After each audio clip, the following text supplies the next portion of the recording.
Muito boa noite. Sejam bem-vindos, bem-vindas à Faculdade de Direito de Ribeirão Preto, da Universidade de São Paulo.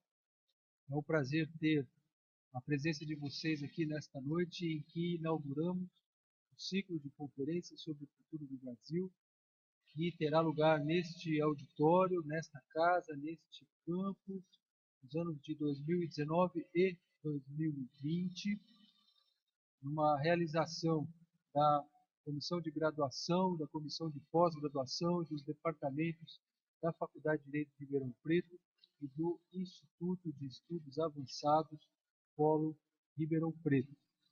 Gostaria muitíssimo de cumprimentar e agradecer a presença da professora Marília Fiorino nesta noite, abrindo a nossa sessão de debates, de reflexões sobre temas desafiadores, urgentes, da pauta política, social, econômica, ambiental do nosso país. Estamos abertos à participação de todos de muitas diferentes formas, inclusive especialmente no planejamento das atividades, na propositura de temas que venham a ser, que possam ser, que devam ser discutidos aqui por todos nós. Gostaria de agradecer especialmente, e então, já lhe passando a palavra, o professor Fernando Cunha, que é o responsável pelo Instituto de Estudos Avançados do Polo, do campus de Ribeirão Preto. Agradecer muitíssimo pela parceria, pela liderança, por este e por todos os outros projetos pelos quais o IEA tem sido responsável. Passo-lhe a palavra, professor. Muito obrigado.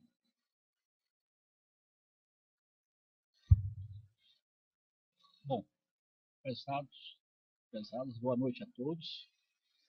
Como o professor Nuno mencionou, eu estou coordenador do Instituto de Estudos Avançados da USP. Para quem não sabe, aquele prédio fica ali próximo do balão, perto do prédio da Faculdade de Medicina, que a gente chama prédio central. Aquele prédio foi o Banespa, todo de vidro, né? O Instituto de Estudos Avançados é um local de discussões multidisciplinares, né? Então, ou seja, todos vocês são bem-vindos. Tem um anfiteatrozinho lá que se monta, ou seja, sempre nós realizamos, todos os eventos que ocorrem lá têm a característica de ser multidisciplinar e sempre tendo, quando possível, uma intersecção muito grande com a sociedade.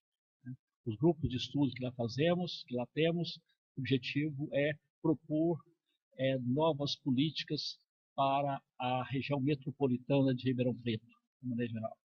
Bom, inicialmente gostaria de parabenizar o professor Nuno, né, grande amigo nosso, em particular, e do IA, idealizador desse importante evento, e agradecer à Faculdade de Direito da USP e à Rádio USP por todo o apoio prestado, além das comissões de graduação, como foi mencionado o professor Nunes, e das demais unidades do campus. Agradeço também a todos os diretores, coordenadores e autoridades que vieram prestigiar nosso evento hoje. Como o professor Nuno mencionou, o ciclo de conferências sobre o futuro do Brasil tem como objetivo refletir sobre desafios que impactam os rumos econômicos, políticos e sociais do país. Questões tão caras, atuais, neste momento que estamos vivenciando. Pensar o futuro do Brasil e do mundo mostra-se mais urgente do que nunca. Os desafios são inúmeros e estão ligados a diversas temáticas: energia, cidade, direitos humanos, democracia, imprensa, ideologia, pluralismo, globalismo, concentração da riqueza, meio ambiente, entre outros. Neste contexto, nosso primeiro encontro visa discutir a liberdade política e de comunicação a partir do conceito de vita activa, presente na obra A Condição Humana, da filósofa Hannah Arendt. E para debater este tema, temos a honra de receber a professora Marília Fiorino, da Escola de Comunicação e Arte da USP. Muito obrigado, professora. Ou seja, esses temas estão, no momento, na imprensa, nos livros, até nos twitters, se fala sobre isso todos os dias.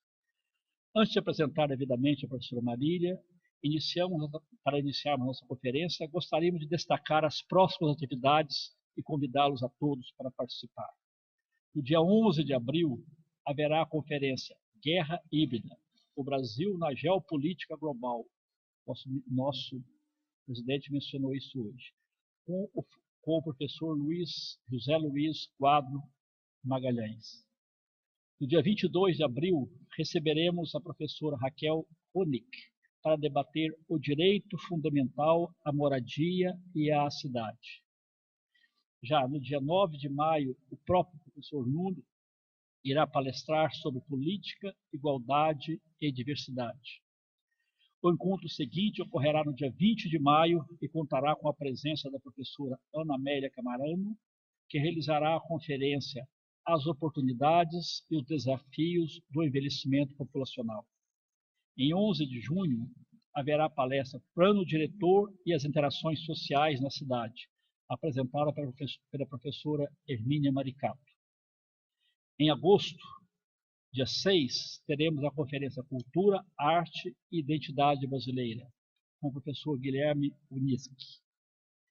Encerrando esse primeiro ciclo, contaremos com a conferência do professor Ricardo Ferreira, que tratará o tema Ética, Filosofia e Política. Esperamos, como mencionei, contar com a presença de todos vocês, lembrando que todas as conferências são gratuitas e ocorrerão aqui neste auditório da Faculdade de Direito, sempre às 19 horas. Apresento agora a professora Marília Fiorilo, que já foi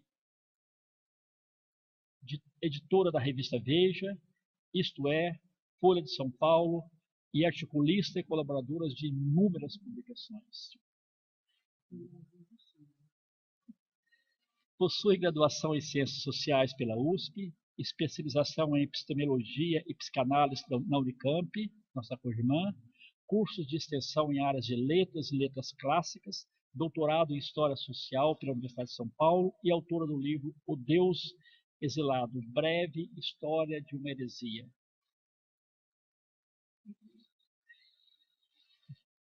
Título sugestivo. Tem experiência na área de comunicação, com ênfase em comunicação e jornalismo e história das religiões, atuando principalmente nos seguintes temas: análise do discurso religioso, linguagem jornalística, história e fenomenologia das religiões, filosofia e política. Antes de começar, peço a salva de palmas para a nossa conferencista.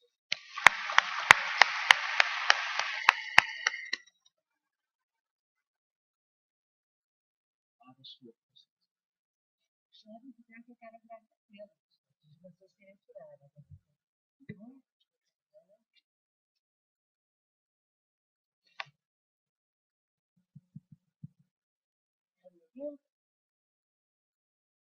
Sem microfone meu também. Você, internet, operações escravas. Agradecer o convite, agradecer a vocês pelos presentes e parabenizar o professor Nuno e o professor por essa iniciativa interdisciplinar ou multidisciplinar. É realmente fabulosa. Fala-se muito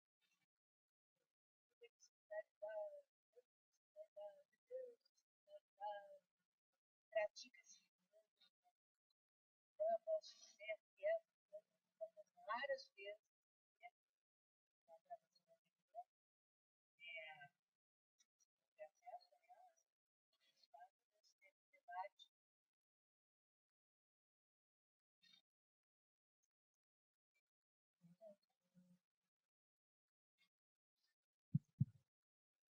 Ups. Sou eu, tenho.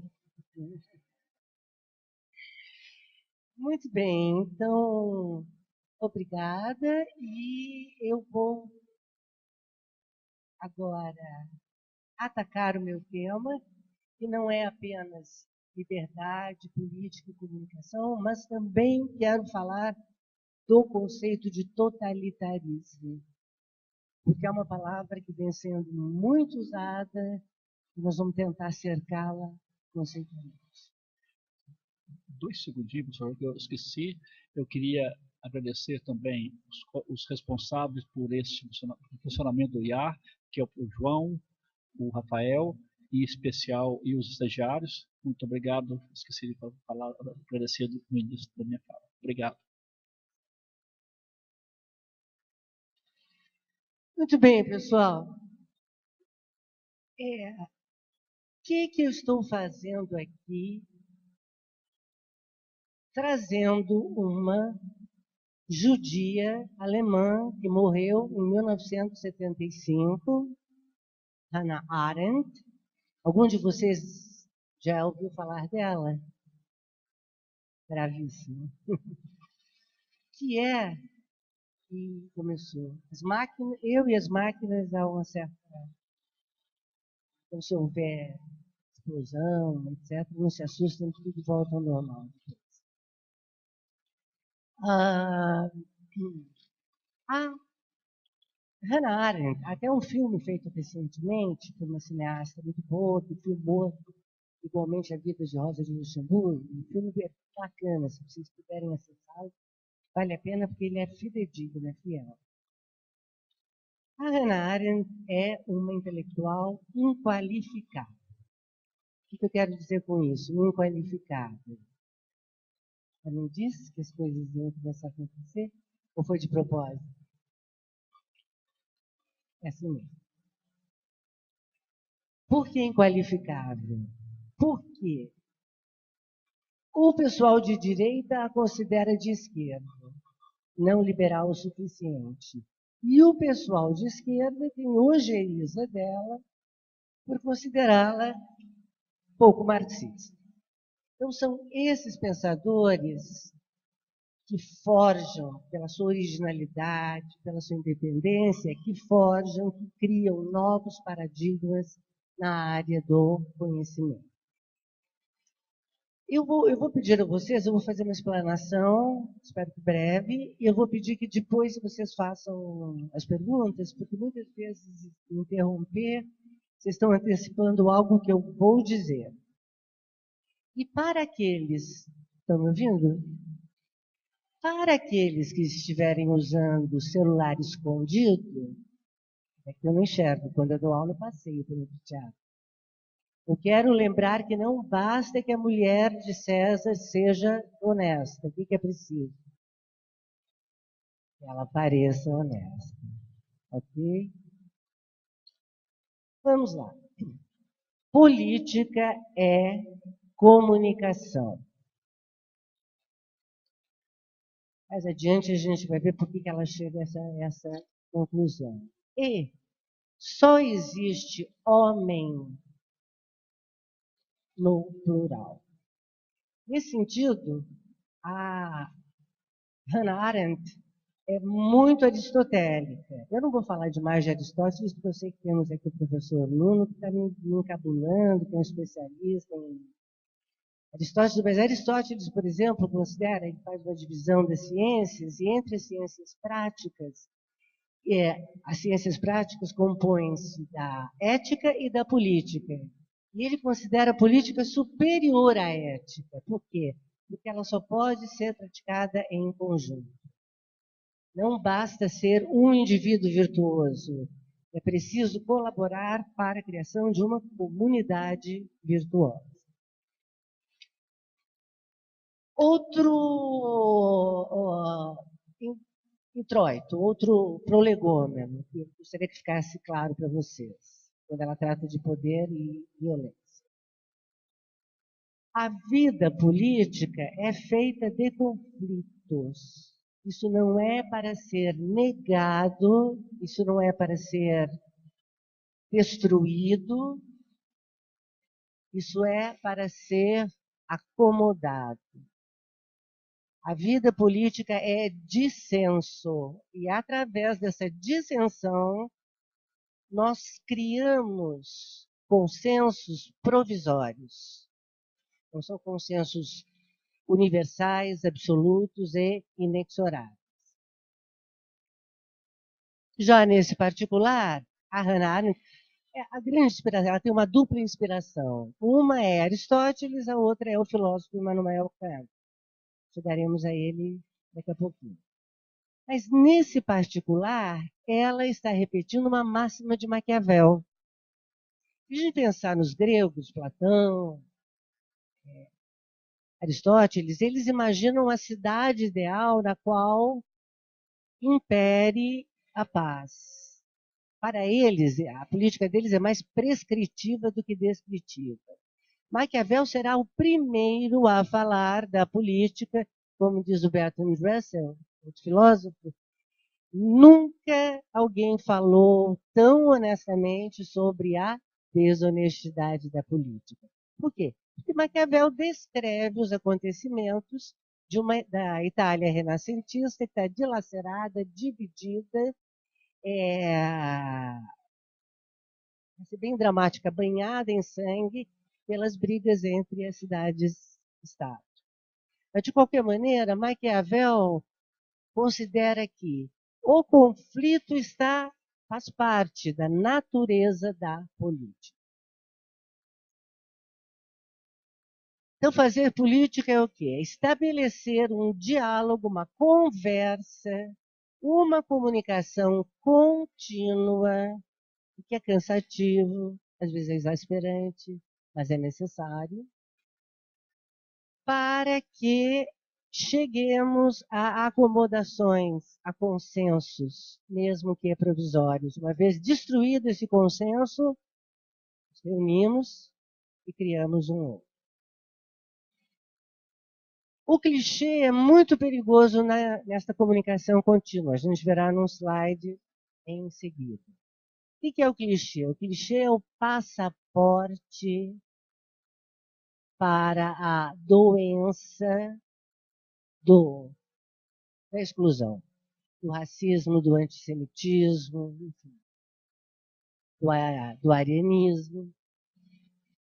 Já mencionei que só existimos no plural, portanto, a plena liberdade só é conquistada no espaço público. Então, aqueles de nós que pensamos, vou me tornar uma pessoa livre, ganhar um dinheirinho, vou ficar escondida em casa, vendo seriados dinamarqueses e noruegueses e criando uma horta, não será uma pessoa livre, 100% livre, segundo Hannah Arendt.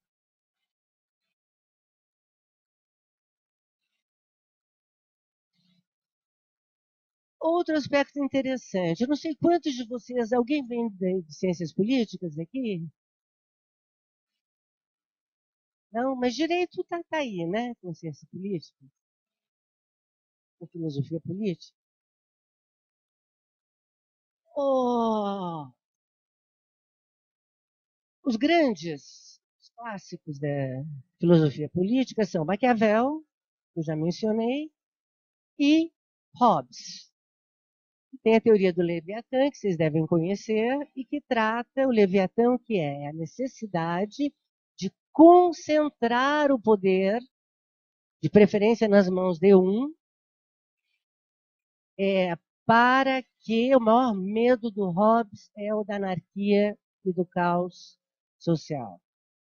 Então, o Leviatã é um mal menor. A Hannah Arendt é meio que o oposto polar do Hobbes, neste particular. Porque poder para ela não é a concentração da vontade, é a distribuição das vontades diversas, a reacomodação delas, a refundação, a fundação eventual de novos consensos, valores e acordos.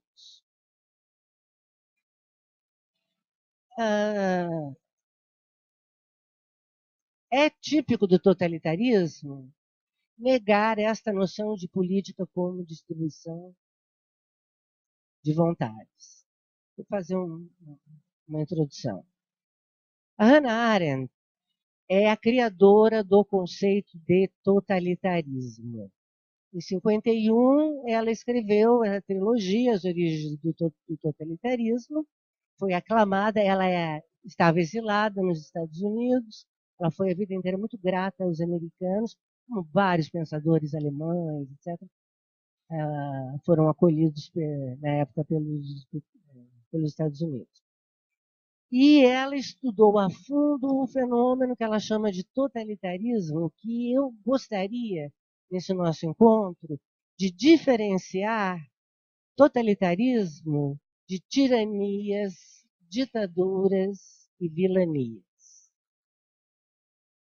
Não é que um seja menos ruim ou mais macabro do que o outro. Mas, por exemplo, regime do Pinochet no Chile, que é algo macabro. Por mais que ele nos revolva as nossas entranhas, era uma ditadura, não era um regime totalitário. Para entender quando chegarmos mais precisamente ao conceito de totalitarismo da Hannah Arendt. Ela considera, primeiro eu vou falar desses 4 aspectos, depois, no próximo slide, eu vou dizer que regimes ela considerou merecedores da alcunha desse triste apelido de totalitarismo. Então, o que é típico do totalitarismo?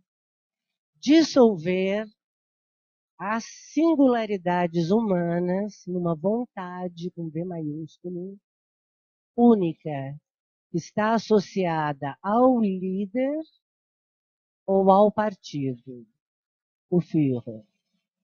Então, o totalitarismo, um dos resultados do totalitarismo é que ele cria esse espelhamento entre massa e liderança, como se cada um dos pequenos atomizados indivíduos que estavam fazendo aquele gesto que a gente já pensou de filmes de Heil Hitler fosse uma miniatura à vontade do seu Führer e também à vontade do Stalin, porque ela vai tratar do nazismo e do stalinismo como os dois únicos fenômenos totalitários. Também eu voltarei a isso. Outra característica do totalitarismo. Para o regime totalitário, não há lugar para novidade. Para um novo fato, para uma nova... Vocês vão me desculpar os meus PowerPoints, porque eles são meio toscos, meio rústicos. Eles servem, na verdade, como um guia para conversar com vocês. Não vai ter um monte de palavra aí torta. O totalitarismo lê o mundo como se ele fosse um desdobramento de uma lógica inexorável que chegaria a um desfecho para durar e permanecer por toda a eternidade. É a ausência do movimento. Nessa história, as classes fenecem, isto é, as classes desaparecem, né? E o que dominará será o conceito de raça. Então, para os regimes totalitários, o conflito não é inerente à política, como é para outros pensadores, para outros regimes, né? Para todos os regimes, para a democracia, sobretudo para a democracia. O conflito é um expediente para auto-aniquilar-se. Para a auto-aniquilação, para aniquilar-se.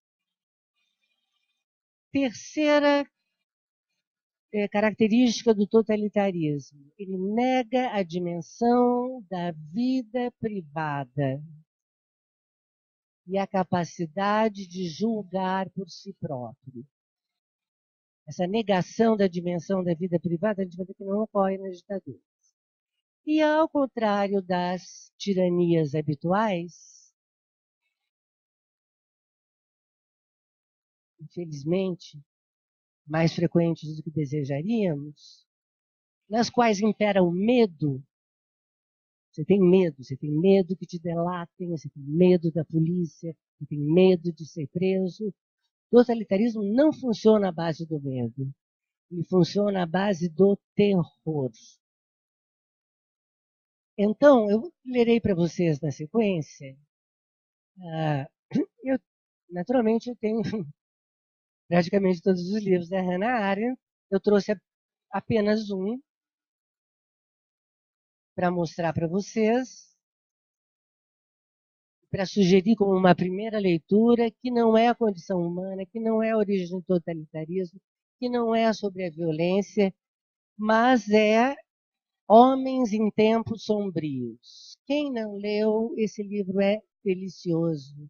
São uma série de biografias que ela faz do Brecht, do Walter Benjamin, do Papa Bono, enfim, do Heidegger, e de uma escritora fabulosa chamada Isaac Dinesen. E eu acho que a melhor forma de se aproximar do pensamento da Hannah Arendt é lendo essa pérola que está aqui, está meio gasta. E trouxe um autor que eu considero um gênio narrativo do totalitarismo, e esse com certeza vocês conhecem, que é o George Orwell, o 1984. Daqui a alguns slides eu vou ler um trecho do final do livro. Há dois livros que são meio clássicos para falar do totalitarismo. Um é o Admirável Mundo Novo, do Huxley, e o outro é o 1984, do Orwell. E com o passar do tempo, a gente que gosta de literatura, que é o meu caso, a gente vê como Orwell sobreviveu muito melhor que o Aldous Huxley. O Huxley é um grande pensador, mas ele não é um ficcionista. Então, o Admirável Mundo Novo é uma espécie de ficcionalização de um esquema, de uma distopia. Enquanto 1984 tem uma visceralidade que o torna um clássico. O que é um clássico? Um clássico é um livro que é sempre atual e pode ser lido, relido diversas vezes. Sempre a gente vai achar novidade ali. Vamos voltar para Hannah Arendt.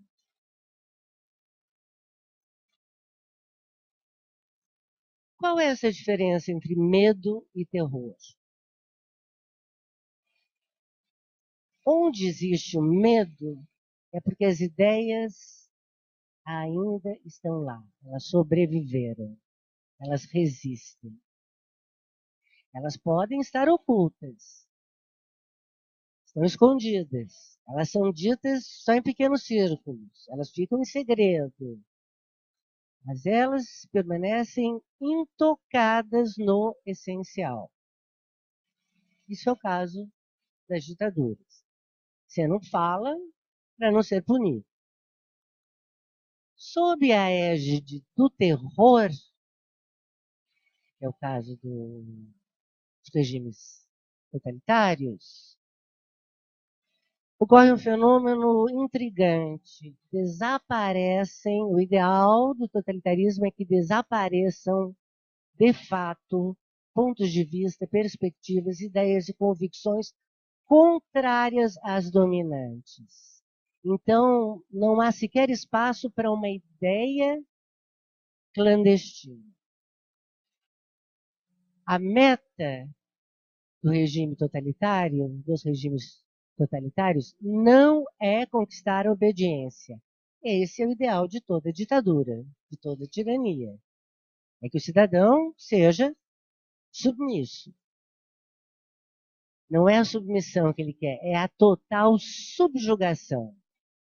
A meta do regime totalitário é despersonalizar o indivíduo. Eu vou ler esse trechinho do George Orwell, mas vocês... Então, não é conquistar a obediência, mas uma adesão inflexível. Vocês certamente já viram aquelas cenas passam na TV, da população saudando o Kim Jong-un da Coreia do Norte, viram? Vocês perceberam a reação da... Vocês se detiveram um pouquinho para notar a reação das pessoas, como é sempre igual? As mulheres sempre choram de emoção. É uma espécie de histeria contida em massa e repetida. A sensação que a gente tem é que não são pessoas, são robôs. São desinteligências artificiais. Esse é o ideal do totalitarismo. Então, vejam que interessante. Curiosamente, o cidadão, o súdito ideal, não é um nazista convicto, não é um cara que vai, coloca suástica e defende as ideias, mas é aquele que se comporta conforme os humores do líder. Ele pode virar carrasco, ou ele pode virar vítima. Ele perdeu a vontade.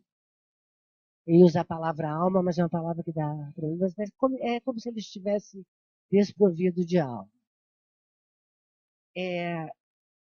Eu vou ler esse trechinho do George Orwell e depois contar para vocês a passagem da cobertura do julgamento de Eichmann feita por ela.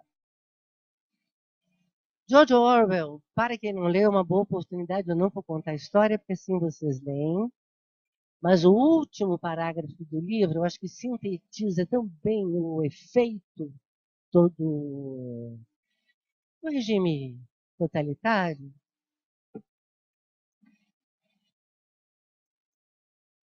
Nosso protagonista foi... Estão me ouvindo? Estão me ouvindo? Não. Uma série de vicissitudes, etc, etc. Ele tenta resistir a amor, um caso de amor. Vocês tratam de ler o livro que vale a pena. Mas no último parágrafo, é o parágrafo da sua rendição. A rendição. É assim, levantou a vista para o rosto enorme. Winston levantou o olhar para aquela imagem do Big Brother, do grande irmão. Levara 40 anos para aprender que espécie de sorriso se ocultava sob o bigode negro. Do livro. Oh, mal entendido, cruel e desnecessário. Oh, teimado e voluntário exílio do peito amantíssimo. 2 lágrimas, cheirando a gin, escorreram de cada lado do nariz. Mas agora estava tudo em paz, tudo ótimo, acabada a luta.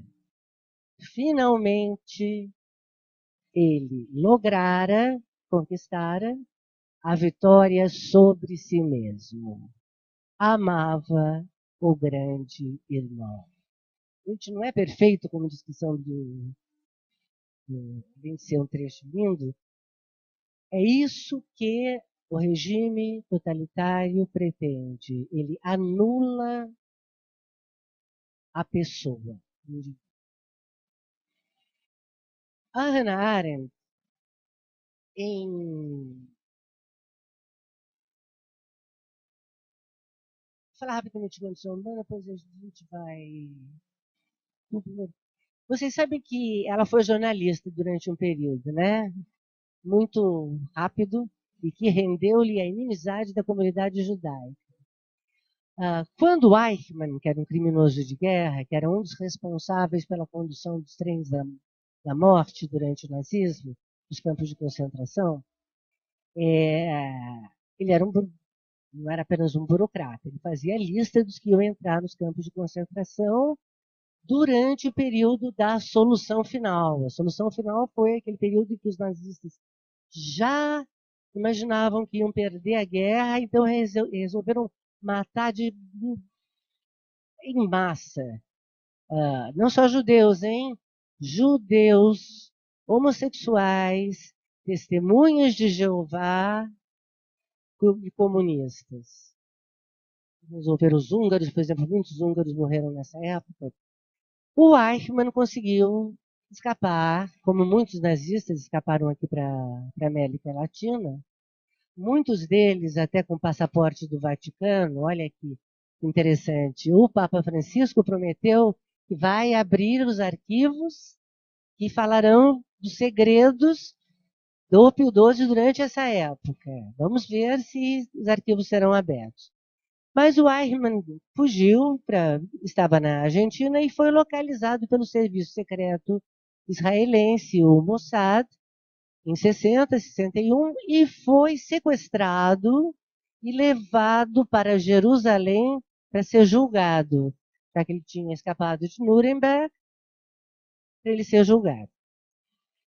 A Hannah Arendt não gostou dessa ideia no início, essa ideia de sequestro, essa ideia.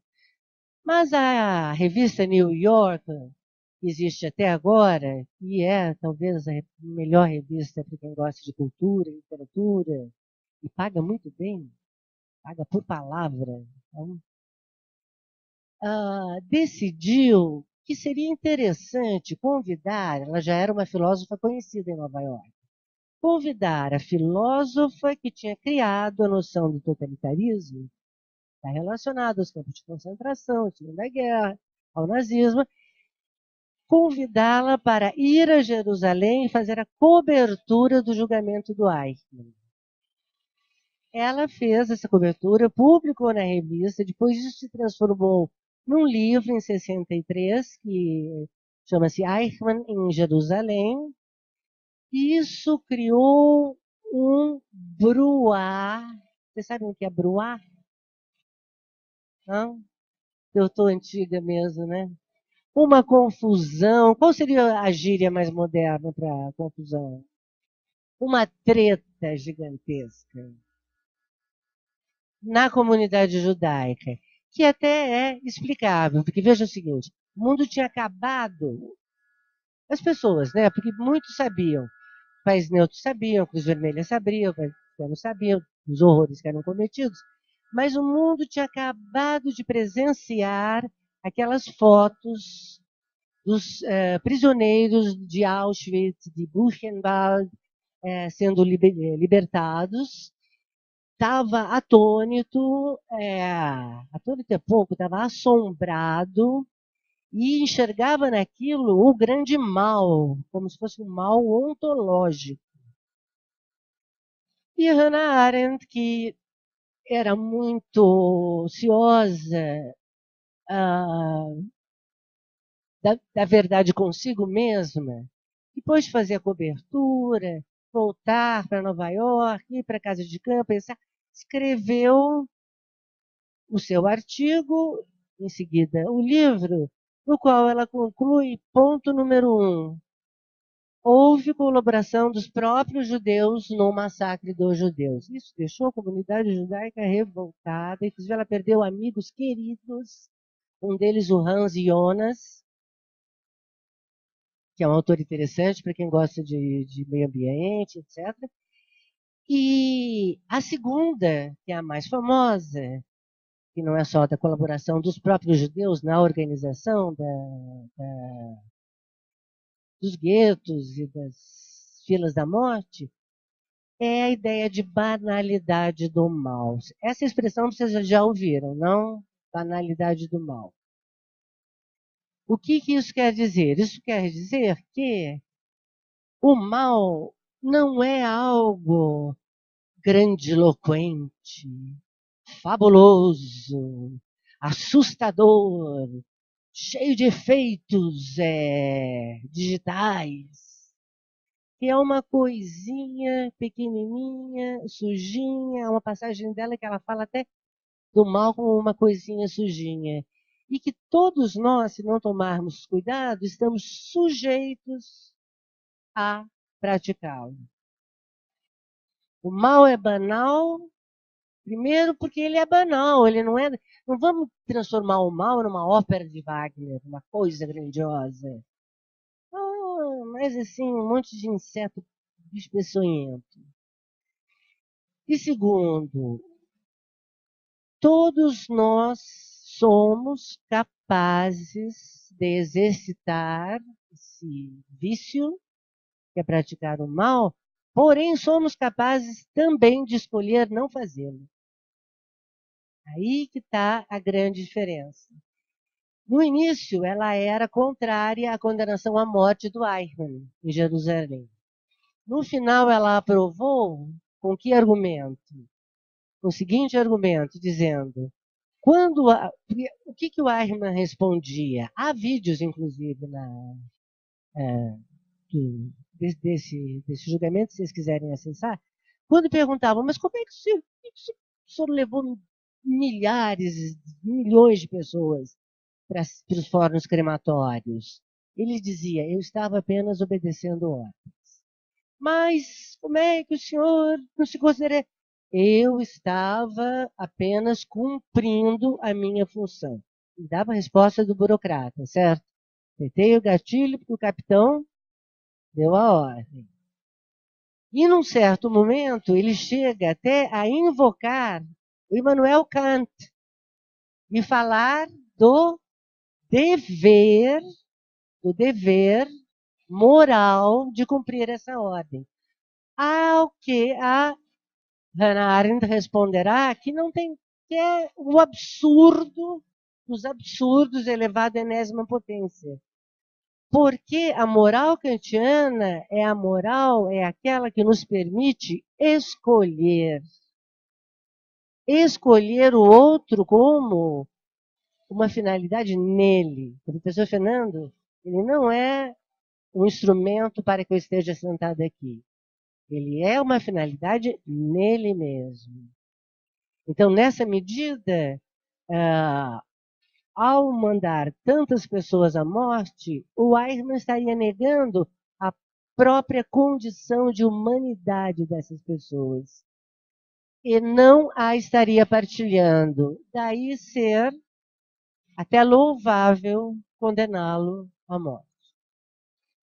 Vamos ter um pouquinho mais dessa cobertura. Eu vou mencionar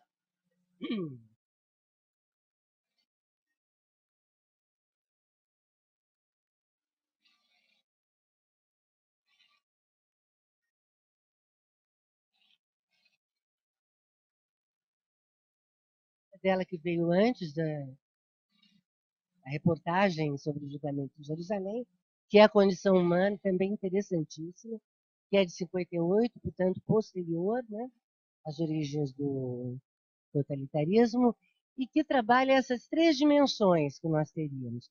Esses conceitos aos quais eu vou me referir agora, eles são retomados por um pensador nosso contemporâneo italiano chamado Giorgio Agamben. Acho que o pessoal de direito talvez conheça, que fala do estado de exceção e do homo sacer. Posso fazer uma menção no final aí. Mas é assim, nós possuímos três dimensões.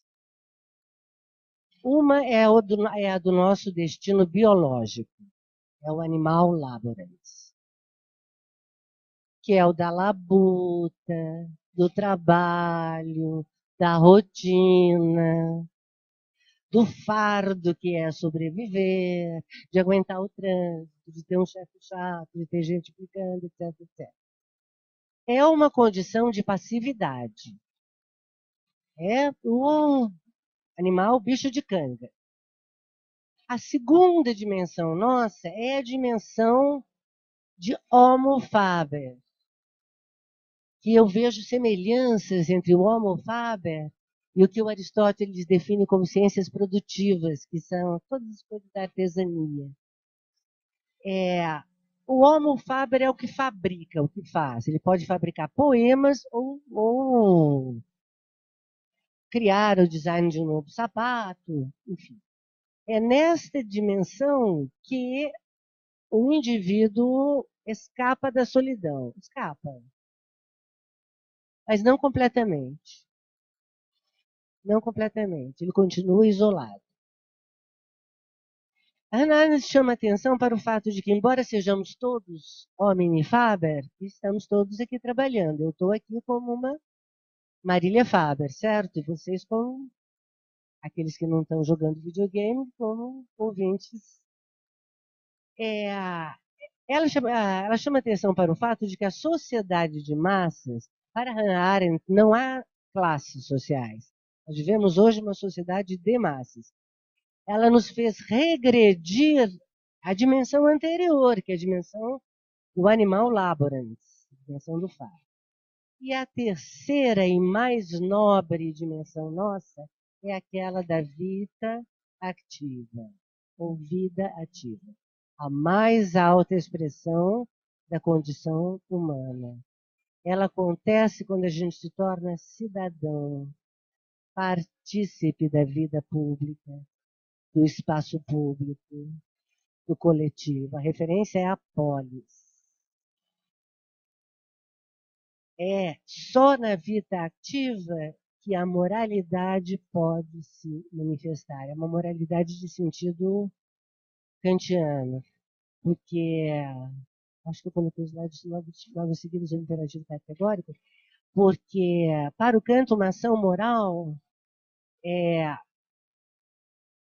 você nunca pode dizer que é moral ter feito isso ou aquilo porque você estava cumprindo ordens. Você tinha a opção de não cumpri-las, levar um tiro, ou fugir antes.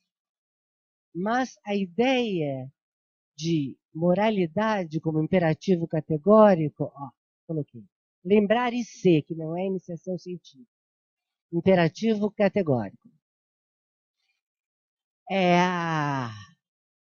Não vou entrar no Kant, porque aí estaríamos do mês inteiro, ou 6 meses. Mas, na crítica da razão prática, o Kant tem 3 críticas, da razão pura, razão prática e do juízo. A razão pura é aquela complicação das categorias a priori, etc. Há um certo momento em que a razão pura esbarra em elementos que ela é incapaz de explicar. Então, a gente tem que recorrer à razão prática para explicar algumas coisas, inclusive a moralidade. Quais são os 3 termos de uma ação moral, né? Qual é o pilar de uma ação virtuosa? Eu uso a palavra moral e não ética. Eu sei que é uma discussão, moral é uma coisa ligada a costumes, ética não, uma consuetudinária, mas então eu vou deixar claro para vocês que eu o faço por idiosincrasia. Pelo seguinte, se você entra em qualquer banco, tem um banner, ética, transparência, os funcionários demitidos, com salários menores. Então, assim, a palavra ética foi tão abusada, tão pisoteada, e para os antigos falar de moralidade, para um filme, para um Adam Smith, é a mesma coisa que eu prefiro o termo moralidade. Então, o que é uma ação moral? O primeiro, a gente nunca deve agir visando o resultado ou a finalidade da nossa ação. Ela é um mandato da razão. Então, o comerciante que não rouba porque teme a denúncia está sendo moral? Vocês acham? Desse ponto de vista? Não.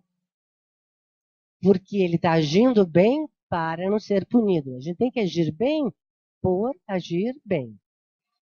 Deve-se agir sempre de modo que a cada ação corresponda a um efeito de lei. Tem um valor de lei. Então, não matar é não matar. Não roubar é não roubar. Tem até a piada do não mentir, que eu já conto para vocês. E ao agir, o outro é a finalidade nele. E não um meio, pode ser um meio benigno, um meio simpático de agradar a ambos. Essa é a moralidade kantiana. Ela é quase que o oposto polar Ninguém fala oposto polar, porque na hora da filosofia trata-se de complicar. Eu vou simplificar. A moralidade consequencialista, por exemplo, de um Adam Smith ou de um Hume, que considera que a ação, o grau, o nível de moralidade da ação, de virtude da ação, tem que ser medido pelo resultado. Então, há aquela história da mentira, não se sabe se é lenda, se ocorreu ou não, que é assim. O Hume foi o grande inspirador do Kant. O Kant diz que acordou do seu torpor dogmático graças à leitura do David Hume. Para o Hume, mentir não é algo a ser desaprovado. Para o Kant seria, por quê? Se eu aprovar a mentira uma vez, eu vou aprovar a mentira, ela tem efeito de lei, eu vou aprová-la todas as vezes. Daí há aquela anedota que é a seguinte: eu estou em casa, vivendo numa ditadura, tem uma passeata cheia de jovens estudantes, inclusive alunos meus, todos simpáticos. A polícia aparece e começa a dar tiro com bala de borracha, enfim. Fazer o de hábito. Um deles toca a campainha e diz: não, ele não pode ser meu aluno, senão não vai ser, tá certo. É um desconhecido jovem simpático e diz: minha senhora, a gente pode se abrigar aí, estão batendo na gente, jogando gás lacrimogêneo, etc. Eu digo: venham, venham, entrem. Fecha a porta. Isso acontece todo dia, em todos os lugares, sempre, é uma recorrência. Aí o chefe um dos chefes do batalhão que está batendo no pessoal, toca a campainha e pergunta: minha senhora, alguém entrou aí na sua casa? O que eu respondo? O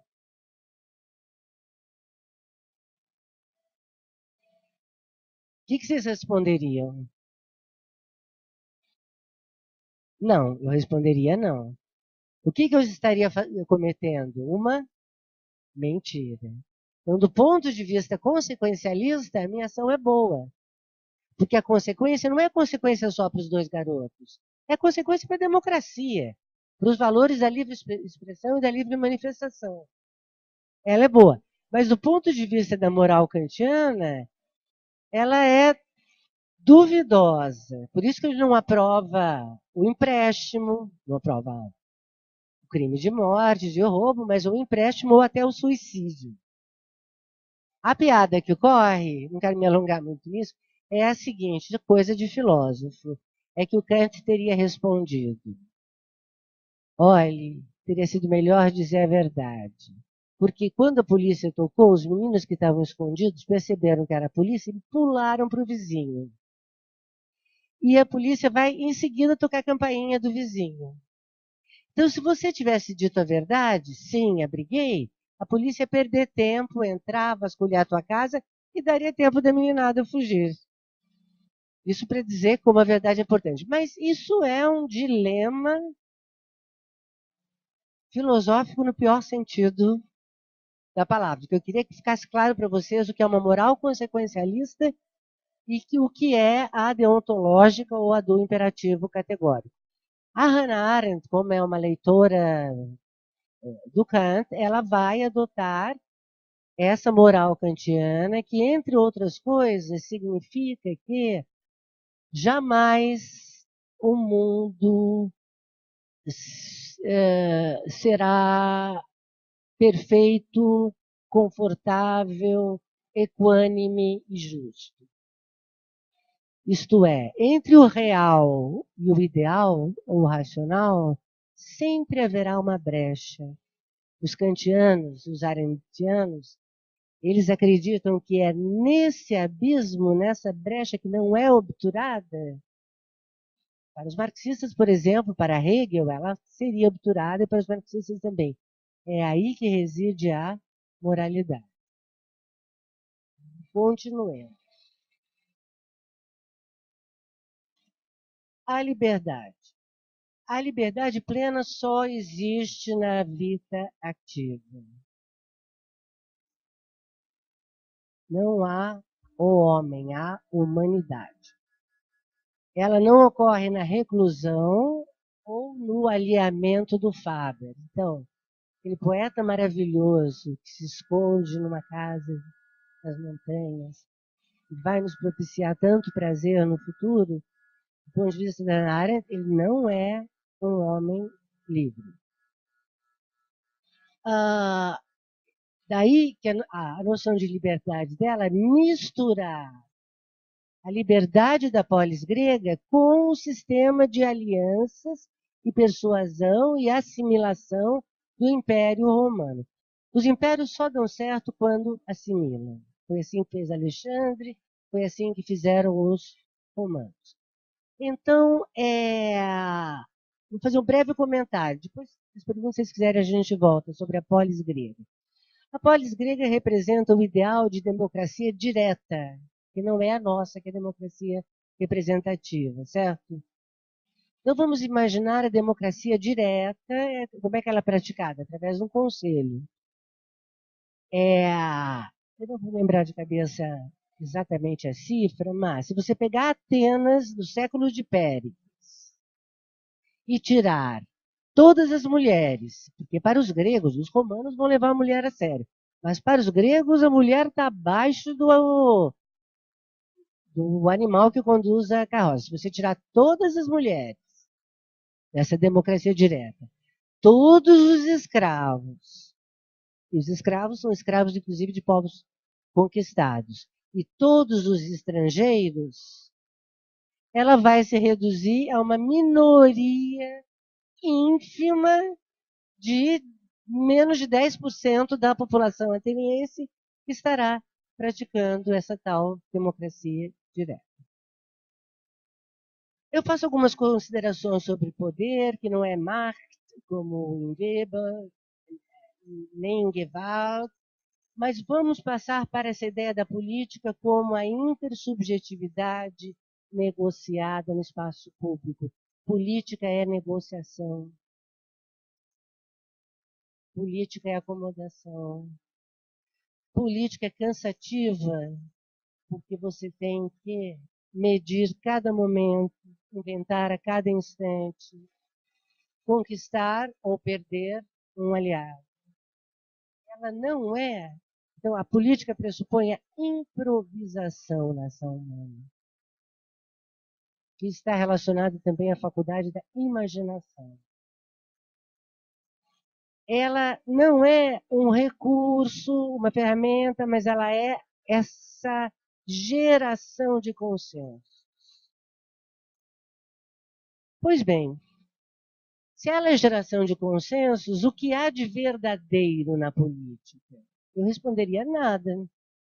E com razão. Porque você, se tiver algum aluno aqui de filosofia, ele deve conhecer uma noção muito cara, muito usada pelos gregos clássicos, Platão, Sócrates lido por Platão e Aristóteles, que é a noção de aletheia, que é verdade, versus a noção de doxa, que é opinião ou palpite. O começo da filosofia, esse começo em que os socráticos foram vitoriosos e derrotaram os sofistas, é a luta para que a aletheia, a verdade absoluta, supere a opinião. E por muito tempo a filosofia foi escrava da busca de universais, de verdades inexoráveis. Se tomarmos a Hannah Arendt, e se ela vai trabalhar com consensos e com opiniões, o núcleo para ela da política é a doxa. É o palpite, é a opinião, é o ponto de vista. Tá? Então, não há verdade absoluta, não se deve, o conflito é presente, não vamos eliminar o conflito como por um passe de mágica, e as verdades absolutas parecem apenas propaganda. Deu time só para saber.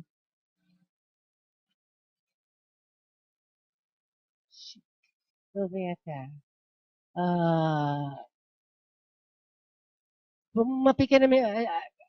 Ela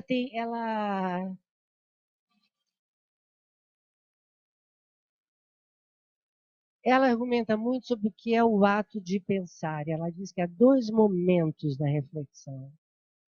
O momento da introversão e o momento da extroversão. A reflexão é um diálogo consigo próprio.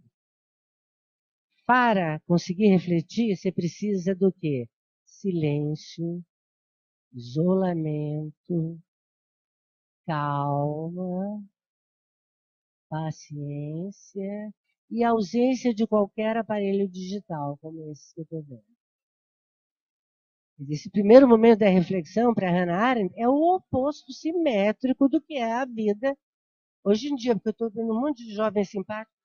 A fisioterapia será a profissão do futuro, que vai ficar todo mundo com a certificação assim, ó. Então, longe dessa coisa de... eu não tenho nada disso, Twitter, Facebooks e outras coisas que estão nos piscando para nós o tempo todo, nos pedindo, me olha, presta atenção em mim, e que são, na maior parte das vezes, irrelevantes. Porém, após esse momento da reflexão, da Hannah Arendt, a reflexão só se completa na ação. É no agir, é no compartilhamento. A ação não quer dizer ir a uma passeata, pode querer dizer também. Mas a ação pode ser compartilhar ideias com os seus colegas. Não reter, eu estou agindo aqui. Eu estou, de certa maneira, dividindo com vocês o que eu li, estudei, pensei durante muitos anos. Ela é contra o pensamento erudito e a figura do erudito mesmo. Ela não aprecia a figura do erudito. Aliás, ela não gostava de ser chamada de filósofo. Porque ela acha que o erudito, no limite, é um frívolo. É um sujeito que está isolado, está se alimentando sempre da mesma coisa e não distribui, não compartilha o seu saber. E a vida da mente, essa nossa vida da mente, tem dois tonos, como pré-esporte, né? Um é da impaciência da vontade. Vontade impaciente. Mais fácil, acho que para vocês entenderem, para nós todos. E outro é a calma e a serenidade da reflexão, do pensar. Você tem que conjugar ambos tonos. Dessa tranquilidade na reflexão, a conversa com você mesmo, e o arroubo, no segundo momento, quando você for partilhar essa reflexão. Eu quero tocar sobre... eu quero falar um pouquinho mais do totalitarismo. Aqui é uma menção a um outro livro dela, Entre o Passado e o Futuro, que ela diz que a tradição se esgarçou e que é preciso que busquemos novas matrizes. E ela dá esses três nomes como os grandes destruidores da tradição. O Kierkegaard, que é um autor nórdico, cristão e que trabalha muito a ideia do homem como sofredor. Olha, as três tradições dão um tabefe no racionalismo clássico. É o homem sofredor, o Nietzsche, que é o homem como vontade de potência. Se vocês quiserem, podemos falar um pouquinho do Nietzsche. Eu não considero Nietzsche um nihilista, não mesmo. Sempre digo a meus alunos, que é o autor preferido, né? Principalmente no primeiro ano. Nietzsche. Eles acham que o Nietzsche é dark. É uma coisa meio assim, vou me trancar no meu quarto, 2 dias sem comer, só vendo videogames violentos, e consumindo outras coisas. É o oposto. O Nietzsche é um pensador solar. Ele é o pensador da aceitação do que a vida te oferece, aceitar isso de braços abertos, não reclamar, não se resignar. A Hannah Arendt já o considera um nihilista. Mas então, Para o Nietzsche, o homem também não é esse animal racional, e para o Marx também não. Porque o homem é uma criatura da história. Tá? Aí vocês busquem ideologia alemã. Não há natureza humana. Não há uma determinada natureza humana. A, B ou Z. O homem é a sua história. Por isso aquela famosa frase, já filosofamos tempo suficiente, agora temos que partir para a praxis. Eu não quer dizer quebrar janelas, obrigatoriamente. Aí ela discorre um pouco sobre a vida contemplativa, fala de Galileu, mas vamos voltar ao totalitarismo. Quantos minutos? Para eu ver o que eu vou privilegiar. Tá. Alguns traços, se vocês quiserem insultar alguém como totalitário e quiserem fazê-lo com uma certa precisão acadêmica, insultar eu já não acho muito nem preciso nem acadêmico, mas enfim. Vejam se vocês preenchem todos esses requisitos. O que é um traço típico do totalitarismo? É o racismo. À época foi o antissemitismo, certo? Os judeus eram culpados de tudo. Hoje, a gente tem essa ideia do inimigo objetivo. Há um inimigo objetivo, o Judas de Malhação. Há um inimigo objetivo que é, no fundo, ao cabo, responsável por todos os males que vivemos. Então, esse inimigo objetivo, nem é inimigo, nem é objetivo, hoje, por exemplo, não seriam os judeus. Quem seriam os bons candidatos no mundo a serem os inimigos objetivos? Quem se arrisca? Hã? Pode falar mais alto. Imigrantes, perfeito. Eu acho assim, vamos pensar no fenômeno político, porque mulher é uma questão de gênero, negro. O fenômeno político que está aterrorizando a Europa e que veio para ficar, que não vai ser resolvido, é a questão do refugiado.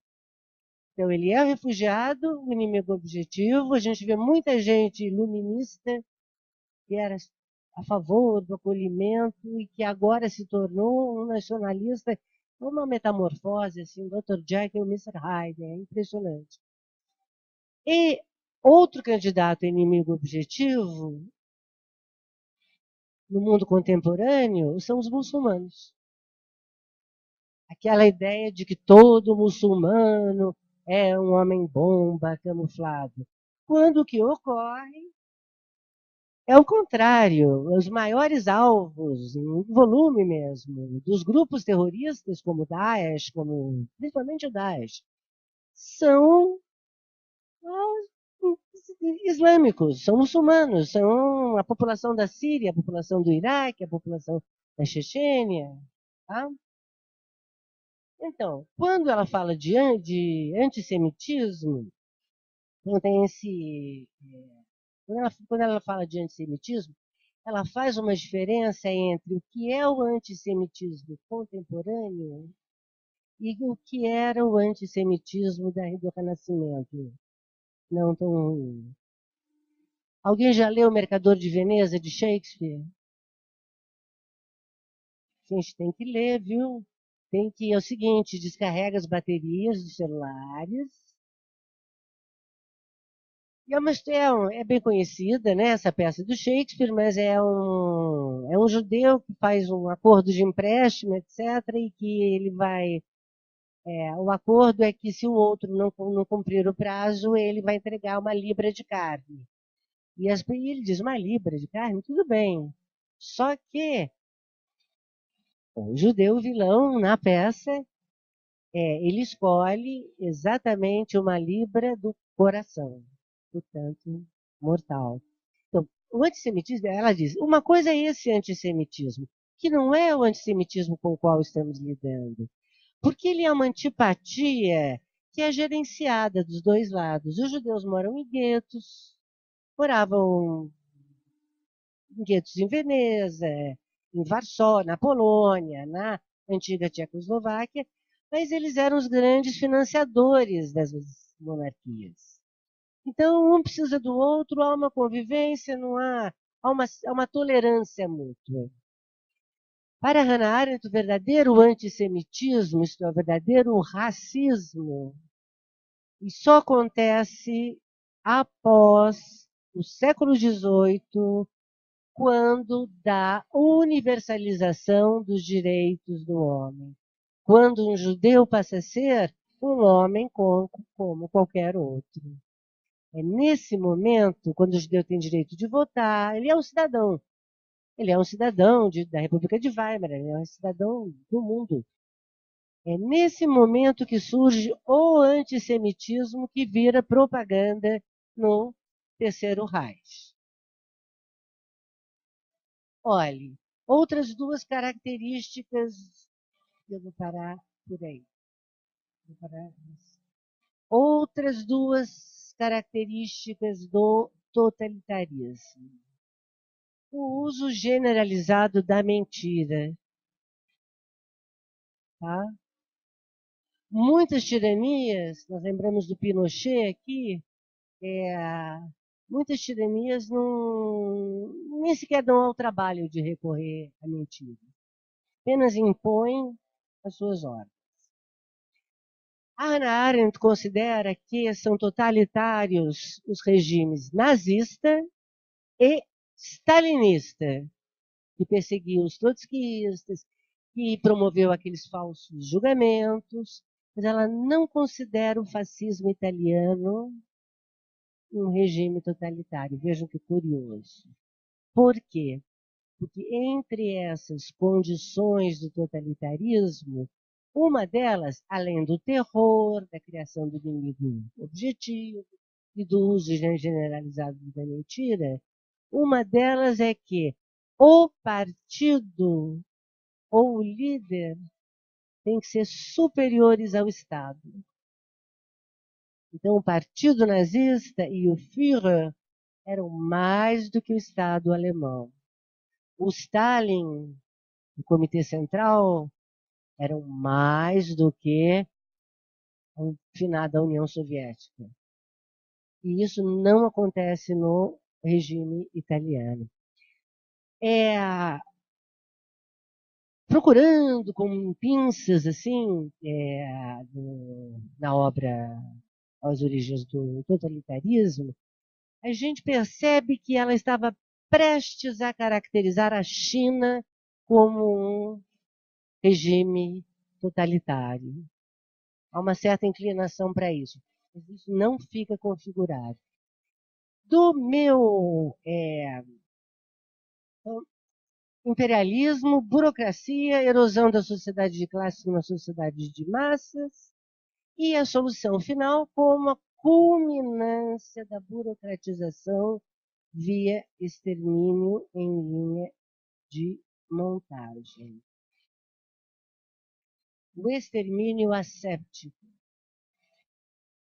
Assim como o mal é banal, uma coisinha sujinha, o Atila, curiosamente, assim como o mal é banal,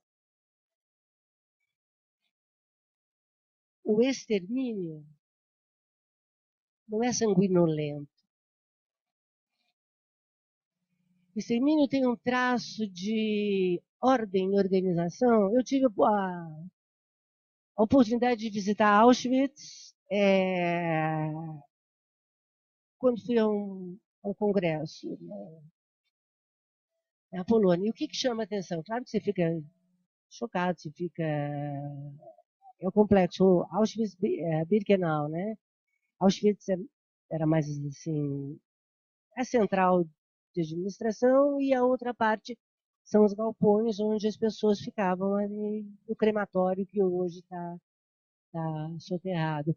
Mas o que mais me impressionou foi o método e a ordem com que os nazistas tiravam os óculos um por um das pessoas, galerias que você vê pelo vidro, que tem 5 metros de aros de óculos, 10 metros de sapatinhos de criança. Então, assim, essa ideia de ser metódico, ser asséptico e ser higiênico no extermínio, que também é uma característica do totalitarismo. Pessoal, eu quero conversar com vocês.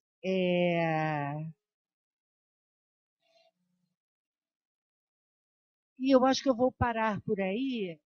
E isso já disse, em contraste com outras formas de tirania, no totalitarismo, os indivíduos estão pulverizados, não mais pulverizados, atomizados. Não tem vínculos. É mais importante o vínculo do indivíduo com o líder, com Stalin ou com Hitler, do que com a sua família, etc. Daí que a delação, por exemplo, as crianças que delatavam os pais, isso era uma coisa, era altamente elogiável para o regime nazista. Ele lembra essa servidão voluntária, as pessoas querem servir, o partido tem mais poder do que o Estado, o terror é sistemático, já expliquei. A ideia da polícia secreta. O que é o terror sistemático? Todo mundo é culpado até segunda ordem. Não há presunção de inocência. O que há é presunção de culpa. E que a culminância do totalitarismo é o campo de concentração dos nazistas e o Gulag dos stalinistas, nos quais a lei torna-se, a lei dos mandamentos é não matarás. A lei se inverte aí, ela se torna tu matarás. Ok? Vou ficar por aqui, agora vamos conversar um pouco. Obrigada, viu?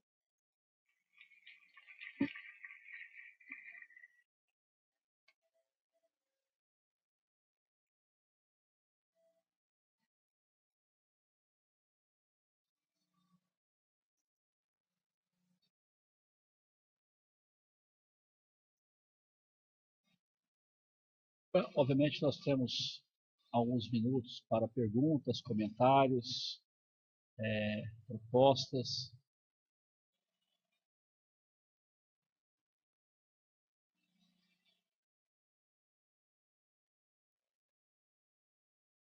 Ô, pessoal, eu vou me sentir ofendido.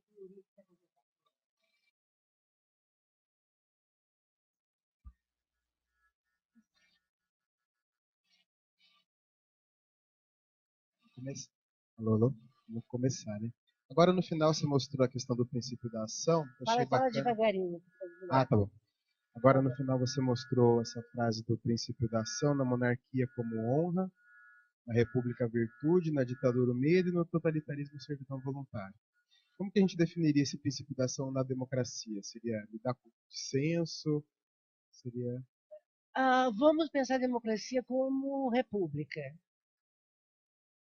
Tá? Há tantas democracias, né? Tem democracia representativa, tem democracia direta. Assim, eu resumi aí. Monarquia, eu esqueci da oligarquia, mas haveria também, em que o princípio é o Aristóide, aquele que tem arete, a excelência, a república e o medo na ditadura, e essa servidão voluntária que é o ideal do totalitarismo. Quem mais quer saber algo?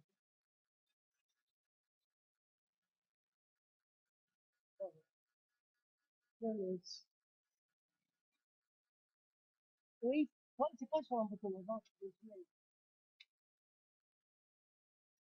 No caso, a senhora entende que no Estado mínimo, a imposição do Estado mínimo, como está sendo dita no governo do Bolsonaro, pode gerar uma higienização, conforme a senhora alegou, na época do nazismo, que houve essa limpeza humana?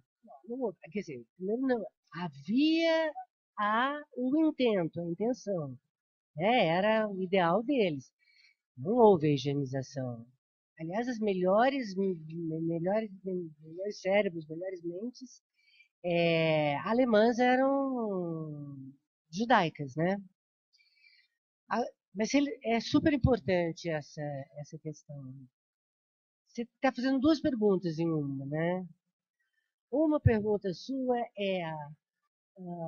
será que as tiranias contemporâneas ou os estados de exceção, ou vamos nos ater a termos acadêmicos, ou os estados de desânimo e desolação contemporâneos, será que eles buscam uma certa higienização, uma certa equalização? Está embutido isso na sua pergunta, né? Sim. A minha impressão é que sim. A minha impressão é que sim. Agora, a parte central, né, mais próxima da sua pergunta, o Estado mínimo. Eu vou te responder com uma frase do historiador Hobsbawm, Eric Hobsbawm. Escreveu Era dos Extremos, um marxista inglês fabuloso. Fabuloso, chega a conhecê-lo. Ele diz assim, o grande problema do século XXI não vai ser essa bobagem de choque de civilizações, não vai ser essas coisas do Hunting, então vai ser o grande problema, o pior que vamos enfrentar é a ausência do Estado na economia, na gestão das questões econômicas. Então, eu acho que sim. Se está o Hobsbawm, ele tem... Tá tudo bem. Obrigado, professor. Quem mais quer saber? Eu.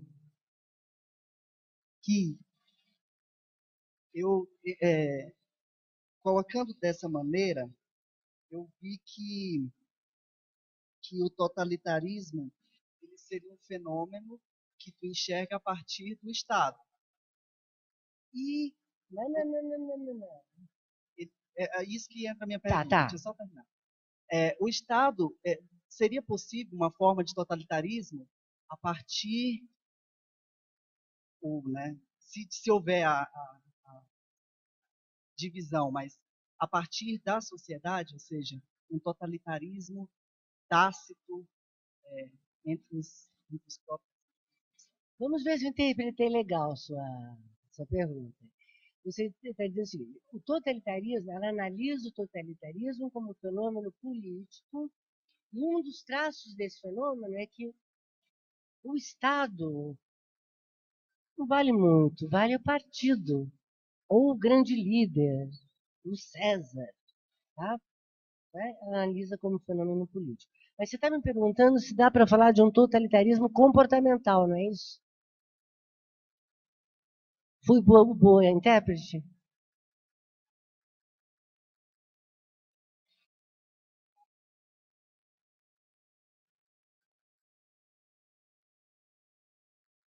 Sem a intervenção das milícias, sem a intervenção do líder ou do partido. Então, vamos aqui tentar um pouco de maiêutica. Eu vou devolver a pergunta para você. Como você imagina que aconteceria um fenômeno totalitário emergindo sem a participação das instituições políticas? A ausência de instituições políticas, dessa maneira como está colocada, a definição clássica das instituições políticas. Se há o desmantelamento, se há uma massificação, né? E aí seria, eu acho, de certa forma, Vocês responder. sempre fazem as perguntas de $1 milhão, né? Que são quase impossíveis de responder. Não dá para aplicar, a rigor, do ponto de vista acadêmico, não dá para você usar o conceito de totalitarismo para uma espécie de epidemia, seria assim, uma pandemia massiva de desânimo, alienação, né? Você está imaginando essa distopia. Uma sociedade em que ninguém se entende com ninguém, não é isso? Meio que Não dá para chamar isso de Pelo menos tô dizendo, né, claro, eu não acredito que haja essa possibilidade. Tá. possibilidade desse fenômeno ser dessa maneira, mas pelo menos na sua, no seu crescimento, no seu desenvolvimento. Você tem toda a razão, porque as instituições, as velhas instituições políticas, estão com o seu grau de credibilidade lá embaixo, né?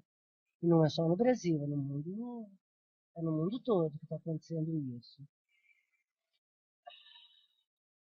O que a gente vai colocar no lugar disso? Eu não sei, eu não saberia responder. Mas eu vou responder de uma maneira esquisita para você. Cadê o seu celular?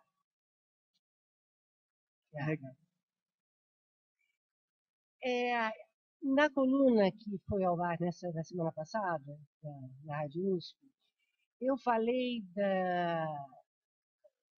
do fenômeno do gatilho digital. Nesse terror dos massacres, seja de lobos solitários, seja de... E há um estudo da Universidade de Birmingham, em conjunto com uma fundação britânica, ficaram meses analisando jovens, eles há anos trabalham com delinquência, chegaram à conclusão que as redes sociais, Facebook, Twitter, WhatsApp, exponenciam o grau de violência, porque glorificam a violência, dignificam a violência e causam até uma certa confusão entre o que é o real e é o virtual. Isso explicaria por que é tão importante, parem se perguntem, o episódio da Nova Zelândia, que a reação da Premier foi maravilhosa, né? Porque ela proibiu a arma, proibiu a transmissão do atentado. Um sujeito que tentou transmitir, agora já abriram inquérito contra ele, já foi... Ela fez... Foi incrível a reação dela. As pessoas passaram a se interessar em filmar a própria morte, não só a matança que eles produzem, mas em filmar a morte do outro. Isso é uma patologia. Caberia a um psicólogo responder, talvez melhor, ninguém talvez saiba responder. Mas isso é uma nova patologia, que é a do narcisismo e da aniquilação do eu. É como se eu só existisse, aquela história do provérbio, não é penso, logo existo, é posto, logo existo. Eu só existo na medida em que alguém me reconhece na rede. A minha existência se avoluma conforme a quantidade de likes que eu recebo. Isso é uma gravíssima patologia. Pensem um pouco nesse irmão antipático.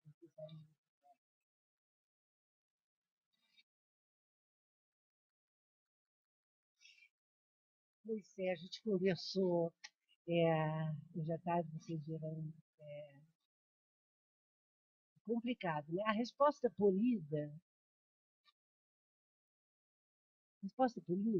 que eu darei, não é necessariamente verdadeira, mas, né? É que essa coisa de redes sociais é ambivalente, porque ao mesmo tempo ela permite novos protagonismos, né? Ela permite a formação de redes pró-ambientalismo, etc, etc.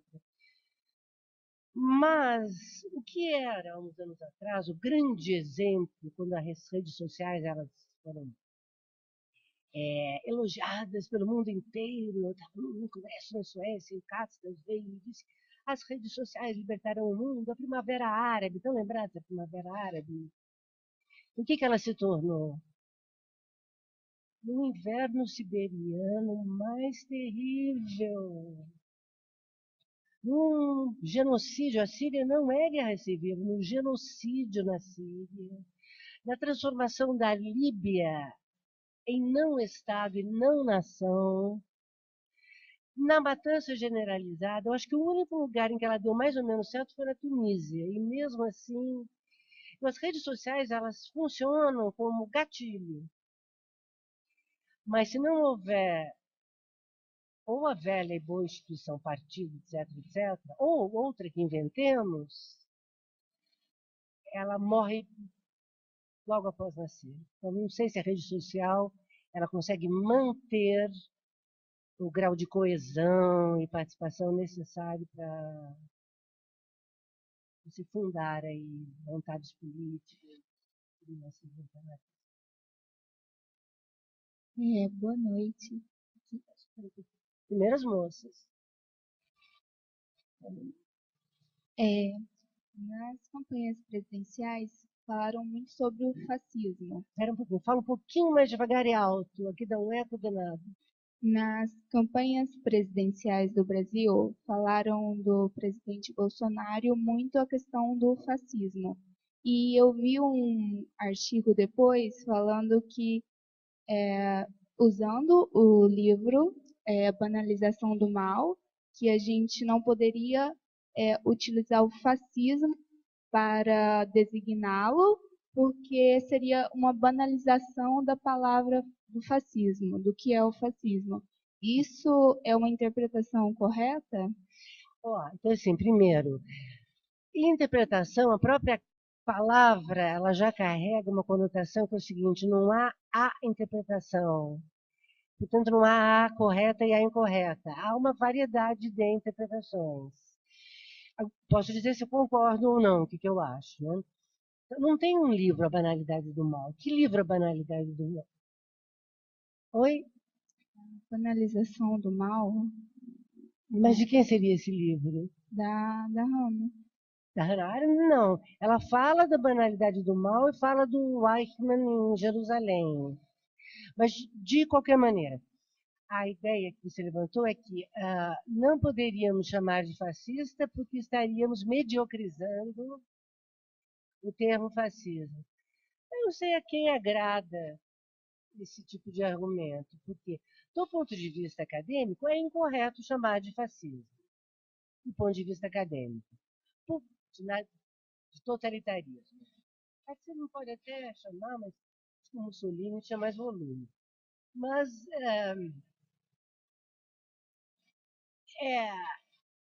fala-se também de totalitarismo, né? Não é. Tanto que não é que as pessoas protestam, fazem charge, quer dizer, a Coreia do Norte, ela soa mais a regime totalitário. Agora, também é quem interessa dizer não xinga, porque aí não é chamar, não é caracterizar. Uma coisa é caracterizar como fascista, e outra coisa é xingar, certo? Não xingue de fascista, porque aí você está usando o xingamento errado. Tem que usar um outro palavrão. Se é para xingar, xinga como quiser, entendeu? Porque, tá? Uma coisa é o fascismo fenômeno, outra coisa é o fascismo como, por exemplo, cartesiano. Você já ouviu essa palavra, né? Ser um cartesiano. Pode até um elogio, nossa, como você é cartesiano, suas gavetas são arrumadinhas, suas pullovers, ou pode ser só muito cartesiano, você não sabe, não tem imaginação.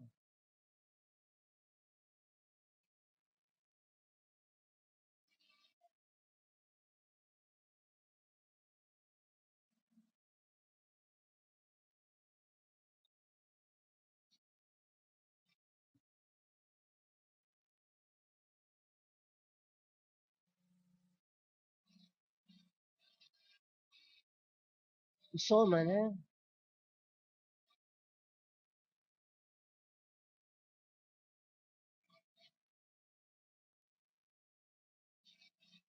Nunca erra, né? Tá,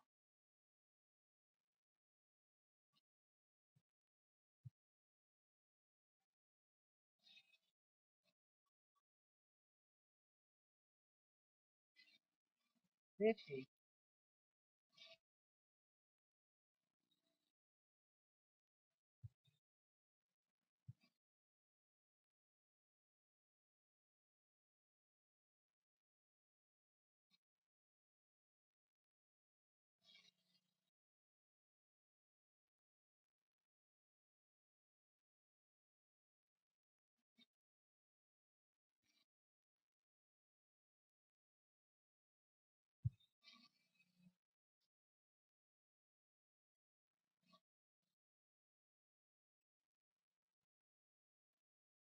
Ah, cometeu o pecado que eu estava esperando.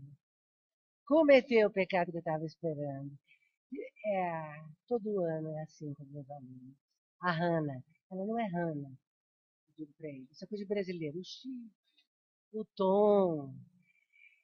É porque assim, você comeu a pizza com ela ontem? Não. Você, né? Então, vamos chamar as pessoas pelo sobrenome. Então, a Arendt estava torcendo que ela apontaria intimidade, né? Com a Hannah. A Hannah.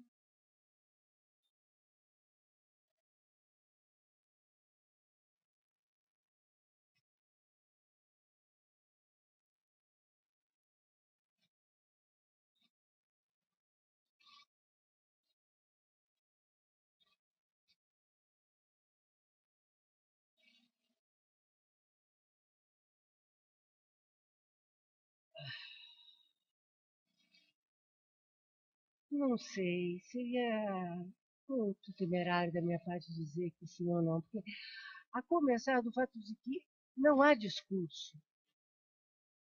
A própria forma do Twitter, ela destrói, porque no discurso tem que haver um pouco de paixão, etc., mas tem que haver argumentação.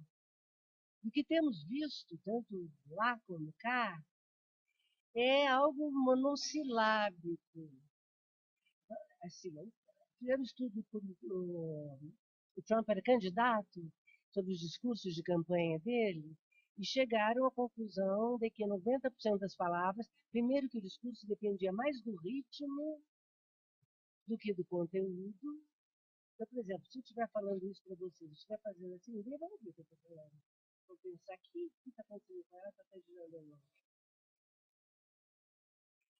Então, mas não descobriram que 90% das palavras que ele usava eram monossílabos. Então, não é apenas uma pobreza vocabular, é uma penúria argumentativa. E se você escuta, o Trump em geral é this is bad, bad. Ou então, this is nice, I like it, this is nice, nice, nice. Quer dizer, aí você tem um vácuo, né, que não é só é um vácuo discursivo, é um vácuo político, mas esses meios todos que facilitam essa forma, né, de comunicação, será que eles colaboram para a impessoalidade, para a ideologia, para a disseminação de inimigo objetivo, né? Eu acho que colaboram. Acho que você tem razão na tua. Eu acho que colaboram, porque é mais fácil você dizer que inventaram um tal de comunismo. Eu vou repetir o que eu falei hoje à tarde. De repente, já acabou por muito tempo. A finada União Soviética, os países satélites, são todos países de governo de direita que detestam imigrantes, mas inventaram um tal de comunismo a ser combatido, eu não sei onde. E no nosso debate, já tarde, eu perguntei, mas então, é o seguinte, em vez de combater o comunismo, já que ele não existe, ele está morto, finado, está acabado, vamos combater a dinastia dos Tudor. Se é para combater alguma coisa, pegar algo mais glamuroso, hein? Henrique VIII, quantas mulheres. Então, assim, aí, esse bordão, por exemplo, contra o comunismo, de gênero, ele é o típico bordão da mentira generalizada e da criação de um inimigo objetivo que é um fantasma, uma fantasmagoria.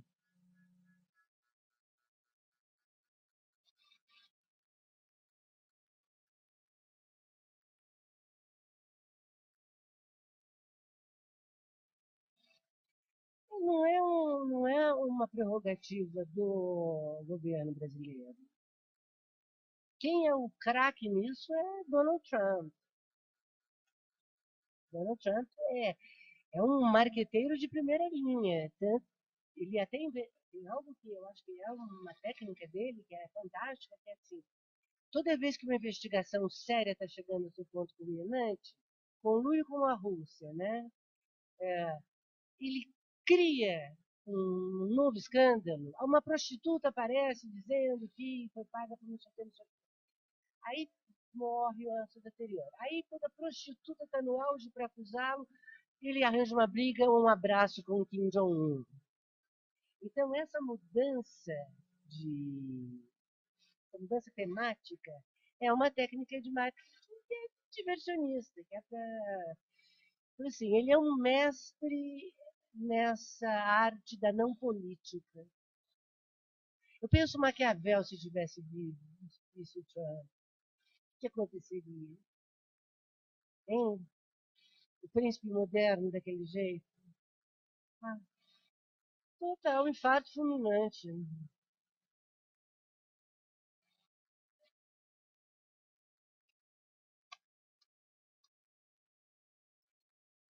Quem é? Eu tô perdido. Boa noite, professora. Eu gostaria de fazer uma pergunta relacionada ao antagonismo entre a aletheia e doxa. Mesmo, perdão? Entre a aletheia e doxa. O conceito de verdade enquanto uma verdade. Aletheia e doxa, ok. Perfeito. Na verdade, eu gostaria de saber se você compartilha desse pensamento ou se poderíamos adequá-lo ao pensamento da Hannah Arendt, no sentido de que não existe, na verdade, uma verdade absoluta a partir do pensamento da Hannah Arendt, mas dentro da vida política existem doxas, que sejam opiniões, argumentos basicamente estruturados que possam ali estabelecer algum diálogo, né? Partindo dessa perspectiva, não é possível que essa ideia de que não existe uma verdade, mas só existem verdades aparentes, não tem Não são aparentes, são contingentes. Perfeito. É diferente, hein? Perfeito. Verdades contingentes. Não tenha dado vazão ao longo do tempo para que surgisse esse fenômeno que nós chamamos de pós-verdade. Perdão. Esse fenômeno que nós chamamos de pós-verdade. Ah, tá. Você faz letras? Você escutou? Não. Eu faço direito aqui na casa e sou formado em filosofia. Ah, tá. Olha aí. Bom, a pós-verdade. A pós-verdade que foi a palavra do ano, né? Eu acho que é o oposto polar. Eu acho assim, que acreditar que há uma verdade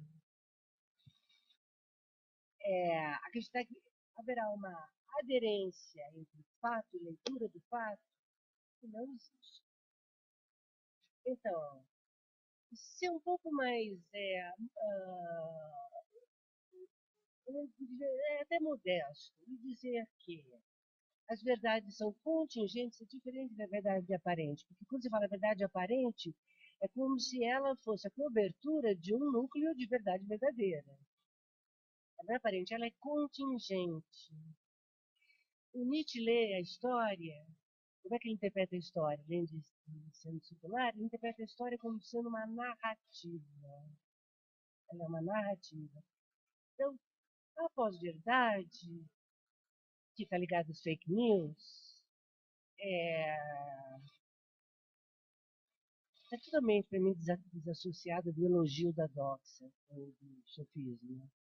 Eu acho que ela é fruto do descrédito das velhas instituições e, sobretudo, dessas engenhocas digitais, que são muito mais perniciosas do que nós sabemos. Eu vou arrematar, um comentário, pessoal.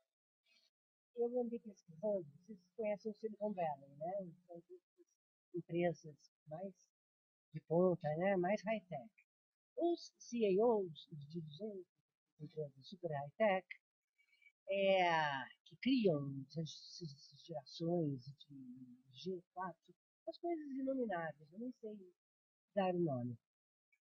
A maioria deles manda os seus filhos para que escola? Inacreditável. Fui ver, vi 3 publicações fontes fidedignas. Para a escola Waldorf, que proíbe a entrada de celular, proíbe a entrada de tablet, e não deixa, pelo menos na minha época, não podia brincar nem com boneca de plástico, tinha que ser boneca de pano. Então, se os criadores dessa mágica toda estão colocando os próprios filhos numa escola em que não entra celular, é para se pensar, né?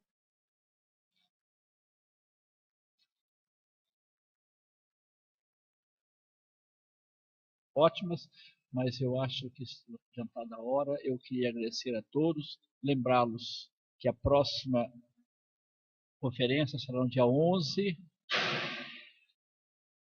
de abril. Muito obrigado a todos, muito obrigado, professor, novamente. Obrigada.